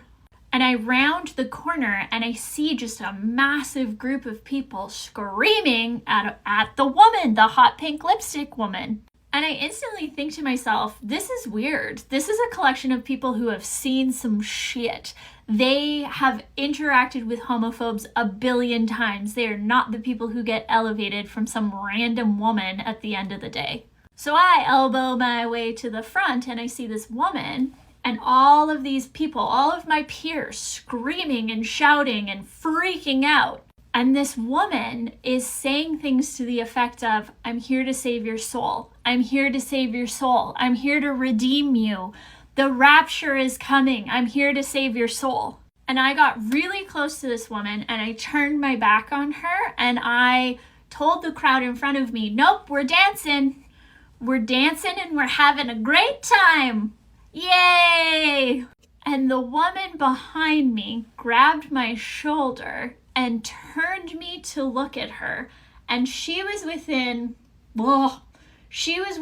inches of my face. She was right here. And she said, "I'm here to save your soul. God sent me to save your soul." I shit you the fuck not. She didn't look human. I know how crazy that sounds. When she touched me, I felt slime over my entire body. It was a visceral thing. It felt sweeping. And as she spoke to me, the anger inside my body boiled up at a rate I've never experienced before. I was so overcome with rage. I felt myself. I felt the word vomit coming up, and I was about to start shouting at this lady, and I had to clock myself and physically turn forward. And I just remember saying, "Please stop touching me." And I grabbed the people on either side of me, because in my process of turning my back on her, 2 people on either side of me did the same thing. And they also started kind of dancing and being like, "Nope, we're ignoring this." And I grabbed both of them like this, and I pulled them to my arms, and I made them touch shoulders with me. And the second we all touched each other, and there was this 3-person wide barrier between all of the people super upset and the woman behind me, everything stopped. Everyone de-escalated simultaneously. And I heard the lady behind me breathe in and just go, and she just turned and walked away. And when she got away from us, when there was separation between the group and her, I remember looking over and watching her walk away. And she didn't look human. She was walking in a way, her arms were dragging. It was so weird. I know how this sounds. So fast forward, we think she's gone. Mr. Nitty goes to get our vehicle. Surprise, the lady's not gone. She corners Mr. Nitty, and the only way he could have gotten away from her was being physical with her. And so he was kind of trapped, and she starts explaining to him that she had sat in prayer at the behest of God for 24 hours before our event, and that she was on a holy mission to redeem souls because the rapture was coming, and God had touched her to come save these lost souls. And Mr. Nitty, who's not a woohoo guy, said that it seemed like she was there and not there at the same time. And like she was looking at him, but looking through him. This may be a little long, but I think this is definitely a story you'd love to tell. My daughter, Elena, encouraged me to write to you again and share my demon story. I worked a lot of jobs, and at this time, I needed to start working nights, so I picked up a janitorial gig at a local theater. I worked with a crew of 6 to 10 people, cleaning each theater, the concession stands, and the restrooms. I started noticing strange things about a month into working there. One night, I was cleaning the popcorn machines and saw one of my coworkers walking to the other end of the concession stand. The only problem was, she wasn't even scheduled to work that night. She stopped at the end of the concession area, turned around in my peripheral vision, and started waving. But when I looked directly at her, she was gone. I asked another coworker if she had come in to cover for someone, and they said no. Concerned, I called her because she was around 65, 70 years old, and I was worried something might have happened to her. Thankfully, she answered, and she said she was fine. Later on, I became a shift lead. One night, a guy on the team radioed me and asked where I was. I told him I was in the restrooms on the west side of the building. He responded, "Why are you messing with me?" Confused, I asked him what he meant. He said, "I'll come to you." When he got to the restrooms where I was cleaning with another coworker, he looked uneasy. He asked, "Why do you keep waving at me to go into the theater and then disappearing?" I told him that wasn't possible. I had been in the restrooms the entire time. He swore he saw me in a completely different part of the building. We often talked about ghosts and paranormal stuff, and one day the topic of Ouija boards came up. I told them I don't mess with that stuff. A few weeks later, I took a week off to visit my family. During that time, one of my coworkers called me and said things had been getting really weird.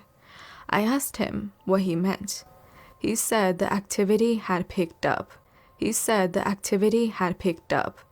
told me that while he was vacuuming the steps, he felt like someone rushed him, causing him to fall. Another guy said he kept feeling his shirt being tugged and was seeing shadows. Then there was the time they were filling mop buckets, and the mops were suddenly thrown to the ground. They knew I was the only one who would believe them because management would have thought they were crazy. When I got back, it was my first night back on shift. The guys pulled me aside and said they needed to show me something. One of them handed me his phone, and on the screen was a photo of smoke on the ceiling with a face in it, and it wasn't a normal face. Then they confessed, "We used an Ouija board while you were gone." Well, fast forward. The guys went to the store for lunch, and I stayed behind. One of them said, "Hey, I'm going to leave a recorder running in one of the theaters." I told them that was fine and took a nap during my break. When they got back, they started reviewing the recording. You could hear a low, growling voice, and faintly, a woman screaming. We were shook. Well, a few nights later, my coworker August and I were in the biggest theater, cleaning the stairs and vacuuming. I was on the third step. Each step was about 2 feet long, and I had one headphone in. Suddenly, I heard a grunt beside me. I turned my head and froze. There was something crouched beside me. Its skin was gray, and its eyes were dark and hollow.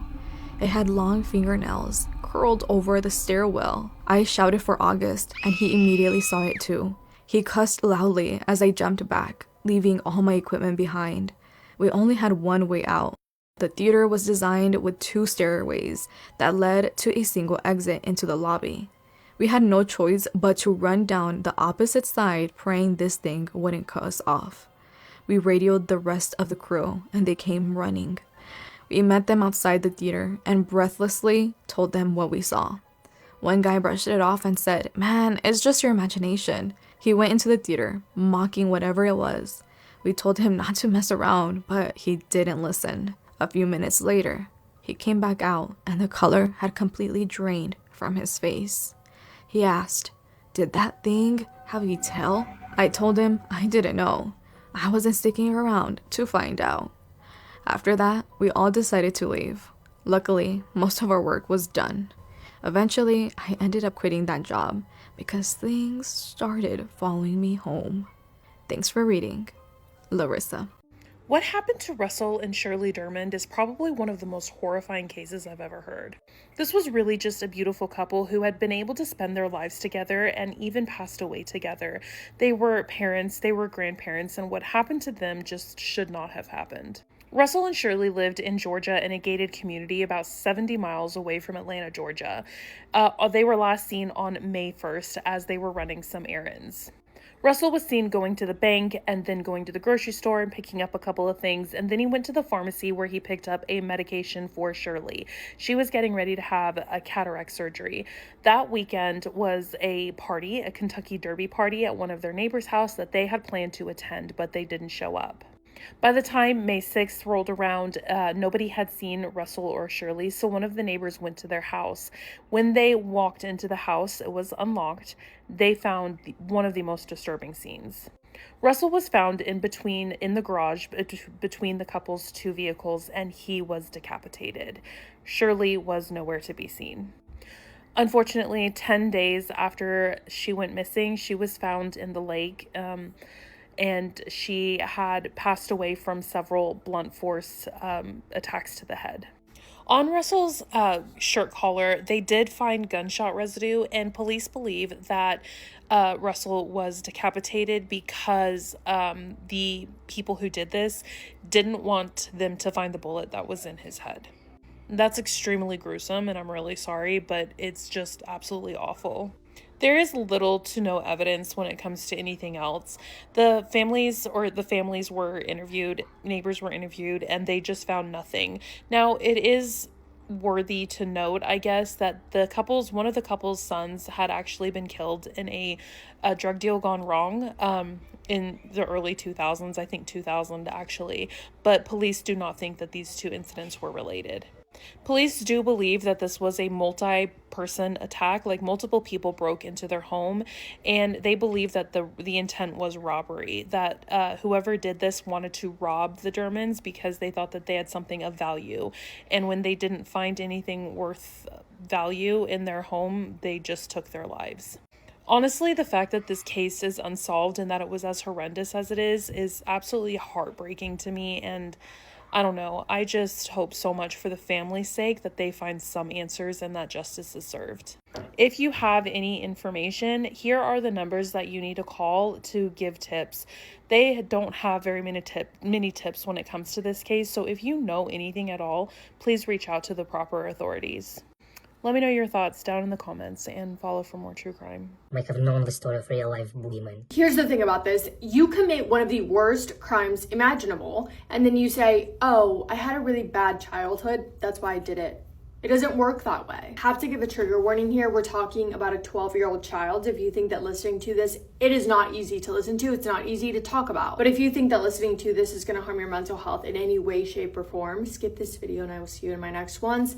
Take care of yourselves. I mean it. I love you. Shanda Renee Sharer was born in 1979 in Pineville, Kentucky to Stephen and Jacqueline Sharer. After her parents divorced, her mother remarried and the family moved to Louisville, Kentucky. When that marriage also eventually fell apart, Shanda, her mother, and her older sister then moved to New Albany in Indiana, a small city just across the Ohio River. By the fall of 1991, Shanda was 12 years old. She was starting at a new school and trying to find her place there. Luckily, she was such a likable girl that making new friends came so easily for her. There was nothing about her not to love. She was bright, she was outgoing, she was friendly, she was kind, she was beautiful. She was such a girly girl, but at the same time very athletic. She was in cheerleading, but also played softball and baseball. All around, the exact kind of girl that you would want to be your friend. At her new school, Shanda met a girl called Amanda, and the two quickly became very close, but their friendship didn't start off like a usual friendship normally does. They actually got close because they both found themselves in detention. It was over a misunderstanding and very, very unlike Shanda, because she wasn't the type of girl to get in trouble, but the two of them spent time together obviously in detention and continued to do so afterwards. They very quickly became close friends, and then that friendship developed into something romantic. They exchanged notes, they spent time together, and by all accounts, it looked like they genuinely cared for each other in the way that young teenagers do when they experience their first real feelings towards somebody else. It was exciting, it felt real, and it was the reason why Shanda Shar would not make it to see her 13th birthday. Because to describe the relationship that they had as smooth sailing would be far off. As it turns out, Amanda was already in a relationship. So Amanda was a couple years older than Shanda, and she was already dating another teenage girl called Melinda Loveless. Melinda did not take it well when she found out about Shanda and Amanda. She didn't accept it, but she also didn't walk away from it. Instead, she fixated on it. Things between Melinda and Amanda then fizzled out, but now in Melinda's head, Shanda was the person to blame for ruining her relationship. And when Melinda saw Amanda and Shanda together at a school dance for the first time, whether she knew she was doing it or not, it felt like she made it her life's mission to ruin everything that she could for Shanda. Shanda's mom, meanwhile, had started to notice some changes in her daughter. I don't think that she knew, or at least at this point, that her and Amanda were romantically involved, but even just as a friend, Amanda was not the type of person that seemed to be a good influence on Shanda. The fact that they met at detention was already off-putting. In fact, it was Amanda's fault that both of them were in detention, but the real concern came when Shanda started caring a lot less about the things that she once cared about. She wasn't into sports as much. She no longer cared about getting ready for school, doing her hair, doing her makeup the way that she used to. She started dressing differently, stopped caring about her schoolwork in the way that she once did, and her mom knew that it had to be because of Amanda. Add to that the fact that when Amanda would come around, she had this sassy, cold personality about her. Call it a mother's intuition, but she was not a fan of Amanda's. And neither was the dad, because even though the parents were divorced, Shanda's dad was still very much in her life and she would spend weekends at his house. He was also not a fan of Amanda. He just got a bad vibe. So Shanda and Amanda are in this relationship, and Melinda becomes this person that is constantly throwing so much hate towards Shanda, writing her letters saying very, very disturbing, mean things, calling her names, trying to fight her when she sees her out in public, just being absolutely terrible towards her. And things got so bad that Shanda's mother eventually found out about this. And as a mom, you're naturally going to do whatever you can do to protect your daughter. So Jacqueline decided that she wasn't just going to let this happen. So she pulls Shanda out of school. She transfers her into a different school. She was trying to put distance between Shanda and the situation. And after enrolling at this new school, Shanda and Amanda still tried to stay together, but eventually things just sort of fizzled out. Shanda no longer saw Amanda as a priority for her anymore, and maybe it was just because they weren't seeing each other as much, or maybe it was because she too got tired of dealing with Melinda. Either way, she started to move on, and her parents were happy to see that because she started acting like herself again. They kind of got a wave of relief knowing that they were able to get their daughter out of a bad situation and back on track doing the things that made her happy and making new friends with people who were kind and actually had good intentions. But none of that mattered because Melinda had made up her mind. She had decided that she needed to get rid of Shanda forever. And by the time that January arrived, she had found the people to help her do it. Now is probably a good time to tell you that Melinda Loveless had not had an easy life. She had grown up in a deeply troubled household. Her father, Larry Loveless, had been convicted and was serving time, and Melinda herself had been subjected to awful treatment from him as she was growing up. Investigators and psychiatrists who later examined her described her to be a young woman who had been profoundly damaged by her upbringing and who had developed an intense possessive approach to relationships, leaving no room for rejection or competition. And please do not get this confused. I am in no way, shape, or form saying that this is an excuse for what she goes on to do. Literally not at all whatsoever, but it does help you understand that she did have these deep-rooted abandonment issues amongst other trauma from the moment that she was born, really, which is where that possessiveness over Amanda must have come from, and that feeling of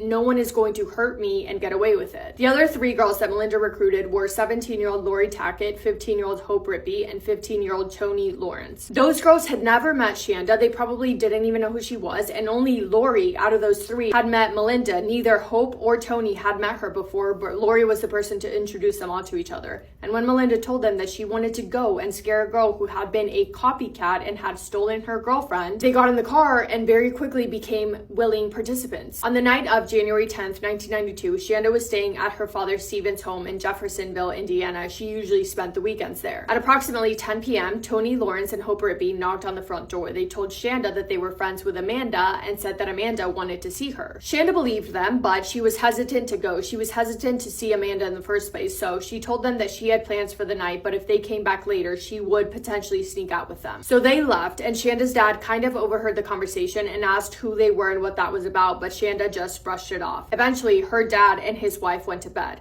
When the girls came back, Shanda decided to go with them. She walked out and she got in the car. Lori was the only one out of the group that had a car, so she was driving, but Shanda could have never expected that Melinda Lovelace was hiding in the back seat. As soon as Shanda was inside the car, Melinda lunged forward. She grabbed her by her hair, she pulled her head back, and she pressed a to her throat. She demanded to know about Shanda's relationship with Amanda. Lori started driving and they headed toward a location they called the Witch's Castle. It's an abandoned ruined stone structure in Indiana, about 10-15 minutes away from Shanda's dad's house, known locally for ghosts, scary, spooky stories. At the Witch's Castle, Shanda was dragged out of the car and taken inside of the abandoned building. She was bound with rope. Melinda taunted her, taking the rings off of her fingers. Hope tore off her Mickey Mouse watch that she had on and she played with it. Lori started making claims about the site being linked to witches and death. I guess she was very into witchcraft and the occult, but she was very clearly saying things in an attempt to terrify Shanda. At one point, she lit a shirt on fire and told Shanda that that's what she would look like at the end of the night. They continued taunting Shanda, but they got worried, they got nervous that passing cars would possibly be able to see them inside.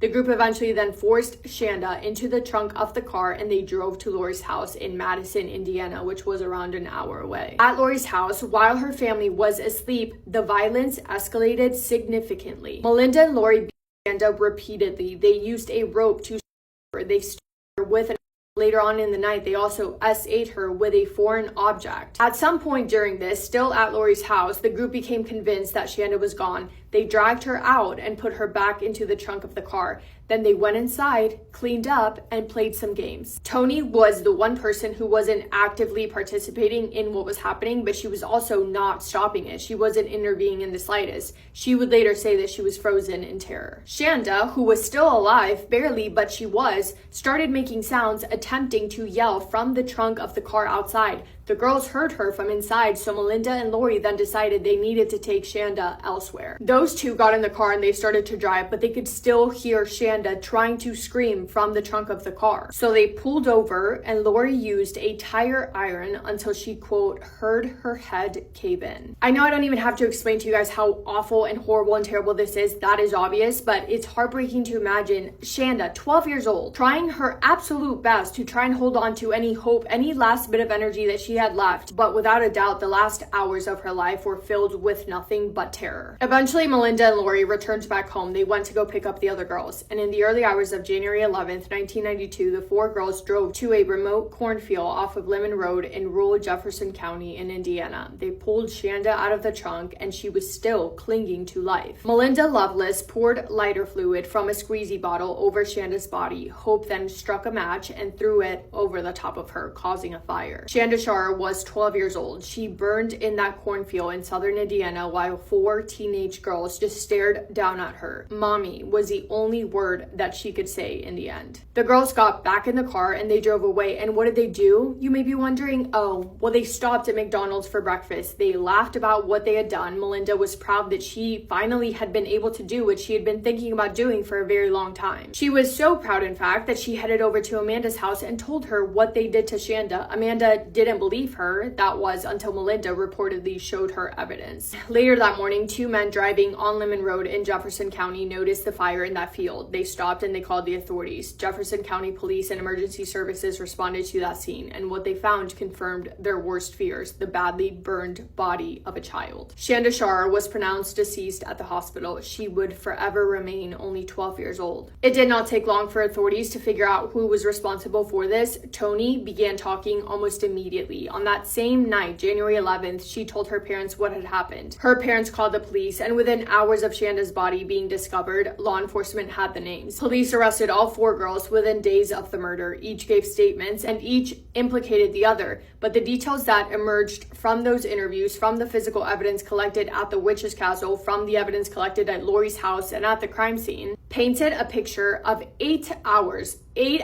of sustained cruelty that Shanda Shar was subjected to. Melinda Lovelace, aged 16 at the time of the crime, pleaded guilty to 3 charges. She was sentenced to 60 years in prison. She was released in 2018 after serving 26 years.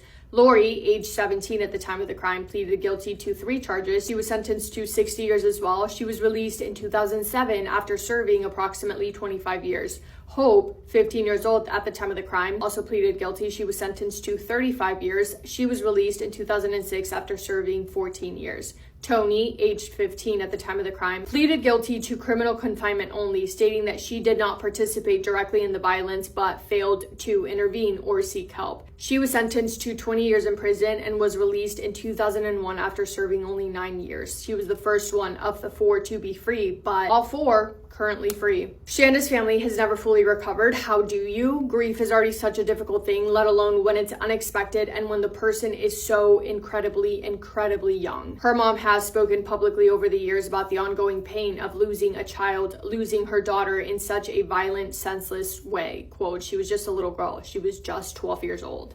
I'm like in shock, not only at how I'm in shock about everything in this case, about the fact that they did so many things at Lori's house, about the fact that nobody got help, about how young Shanda was, about the reason why, because she stole her girlfriend, and shocked about the fact that these girls, 15, 16, 17 years old, how do you even like think of such violence at any age, but especially as a high schooler? It's beyond me. That's all for me today. Thank you for spending time with me and for listening to Shanda's story. I hope you guys are having the best day. If not, go do something to make it the best day.